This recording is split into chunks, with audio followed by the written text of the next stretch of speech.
వెంకటాచలమునందు మాత్రమే జరిగే అద్భుతం ఏమిటో తెలుసా అండి?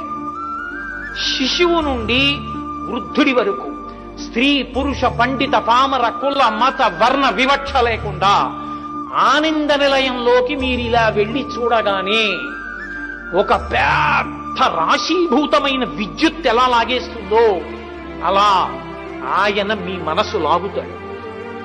అందుకే అప్పటి వరకు అబ్బా ఏమిటోనండి అన్నవాళ్ళు ఎంత బాగున్నాడని అంటారు. వెనక్కి నడవడం జీవితంలో అలవాటు ఉండదు. తోసేస్తున్నా గోవిందా గోవిందా గోవిందా గోవిందా బయటికి వచ్చి కూడా ఇలా చూస్తుంటారు తొంగి. ఎలా ఉంది ఏం చెప్పనండి. అలా వెళ్ళిపోయే మనసు ఒక్క ఆనంద నిలయం దగ్గరికి వచ్చేటప్పటికి మాత్రం మీరు వెళ్ళమన్నా వెళ్లకుండా ఆయన వెనక క్షణములు మీరు తపస్సు చేసి ఈశ్వర సాక్షాత్కారం పొందారని మీ జీవుడికి అర్థం.